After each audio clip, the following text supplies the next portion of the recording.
Yo, what's up guys? It's KBTR and welcome back to the channel. At re-reviewin natin ngayon itong nasa leeg ko. This is the Fifine H6. Yan, sinend po sa atin ng Fifine for review. So, happyawan ko lang ng konti. Meron itong 7.1 3D surround. It's very good for gaming and for watching movies. At meron din siyang built-in na sound card, controller. Lahat na, nandito na. So, magkano ba tong headset na to? Let's find out.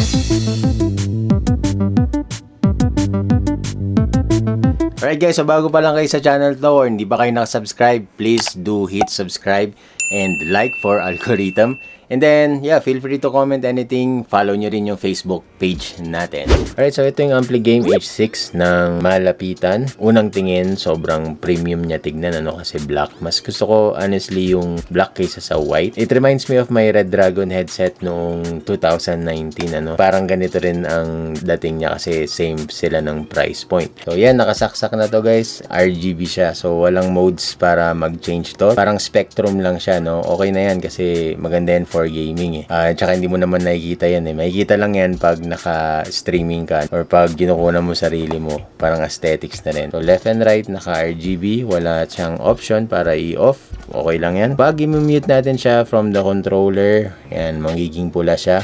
Pag off natin, pag magiging active, yan. Para i-activate ang 7.1, pipindutin lang natin ito. Then, automatic mag-activate na yan. And then, volume up, volume down. And then, kung magpapalit ka ng modes, meron dito. Ito yung mga legend na dito. Kung ito is for movies. Itong gitna, gaming, and for music. Tapos ito yung mute. The cable, by the way, is around siguro mga 2 meters to in total. So, pag malayo ang CPU nyo, walang problema kasi mahaba naman itong wire niya.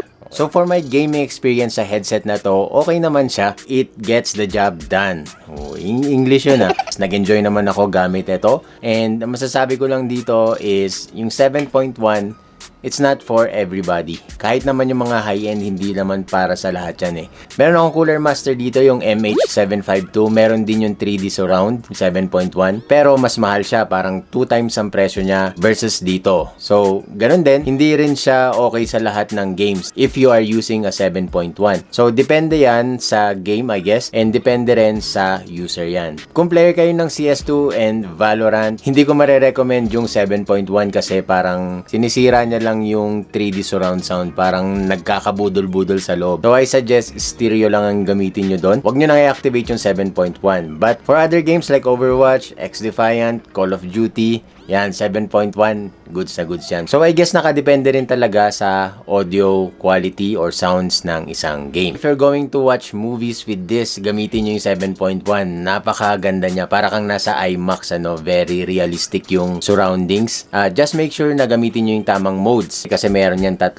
Okay, movie mode dapat kayo. And ganun din sa music. Kung gusto nyo gamitin yung 7.1, pwede rin para mas maging livelier siya. Hindi recessed yung mids niya. Depende, case to case basis, 7.1 or not, or stereo lang, ayos na ayos to for music. Kung curious kayo sa mic neto, kung anong quality niya, testing nyo natin. Alright guys, so ganito ang sound quality ng mic na to. Hello, hello, sound check. Mic test, testing, hello. So kung okay ba o hindi para sa inyo, please comment down below. So take note of the mute toggle. Yan, pag naka-mute kayo, yun, hindi nyo ako maririnig pag gano'n, no? Kaya dapat aware din kayo. Tingnan nyo na lang dyan sa mic nyo kung may katulad ng ganun. No? Minsan kasi baka hindi nyo mapansin, hindi natin mapansin na nakamute pala siya. So, ganun Alright, ang ganda. Dako naman tayo sa pros and cons na ito. Unahin natin yung pros. Unang-una, adjustable siya. Pwede siyang i-adjust. Depende sa laki ng ulo ng user. Isang direction na tilt. And then, it's very comfortable kasi yung paddings nito malambot dito sa may head. Yan, dito sa tuktok ng ulo natin, malambot siya. And then, yung ear cups niya, malambot din. Okay? It's comfortable enough for around 4 to 5 hours straight na gaming. And then, maganda pa dito guys is detachable yung boom mic niya. Yan, pwede nyo siyang tanggalin. Kung gusto nyo siyang gamitin sa labas, ayan, para mas comfortable, walang harang. So, tanggalin nyo lang yung gooseneck or yung boom mic niya. So, RGB on. Napakaganda nito. Naka-on lagi yung RGB.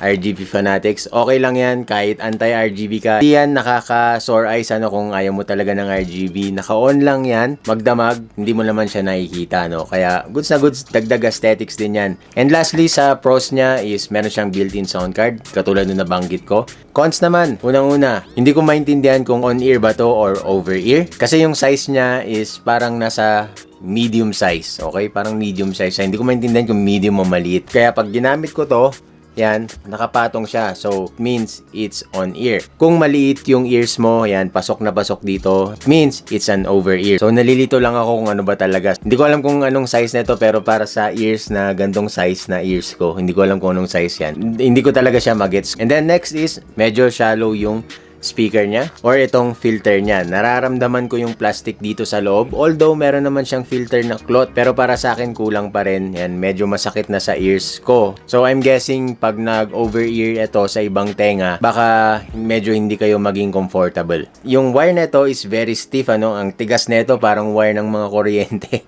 Parang mga pang electrical wire na makakapal. Mas maganda sana kung mas malambot ito para at least hindi naman parang alambre na nakakalat dito or nakalawit. Mas maganda sana kung ginawa nilang paracord, mas malambot pa sana. Last but not the least, itong LED indicator ng mute sa mic niya, yan, medyo off siya para sa akin. Yan, off ito guys. Nandito sa labas. Okay, parang ganyan, no? Para mo makikita kung naka-mute ka, no?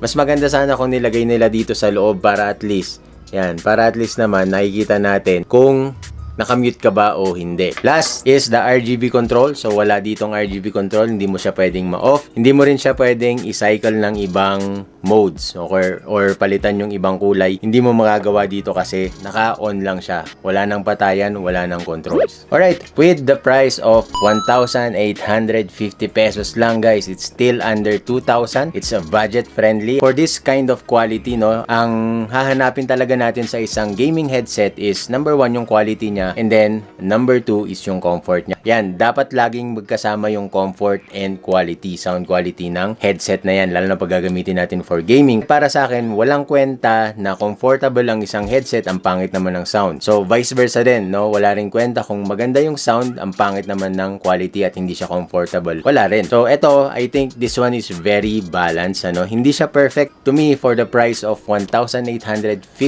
pesos, sa ganitong quality, especially the black color, yan, napaka pro looking niyang tignan. Tsaka, gusto nyo makita yung specs neto, nandyan naman naka-link in the description or nasa comment. Check nyo na lang doon yung exact na specification niya and yung details niya and features niya. And then, may nilagay din ako na buy links kung gusto nyo bumili. Meron sa Shopee and meron din sa Lazada. I think this one is a solid buy. Kung naghahanap kayo ng murang headset for your gaming, movie, and music, eto, i-add nyo sa list nyo, Fifine H6. Napaka-affordable at maganda tong headset na to. Very decent, good quality. No, I really think sulit na sulit ang babayaran nyo dito sa headset na to. And if you find this video useful, don't forget to hit like and share this video. And then follow nyo na rin ako sa Facebook page kasi active naman ako doon madalas. Yan, pwede nyo akong message doon kung meron kayong katanungan or kung meron kayong gustong ipa-review, di ba? Message nyo lang ako sa Facebook. So that's it. Thank you for watching guys. I'll see you again next time. This is Kuya Big Tech Reviews signing off. Goodbye.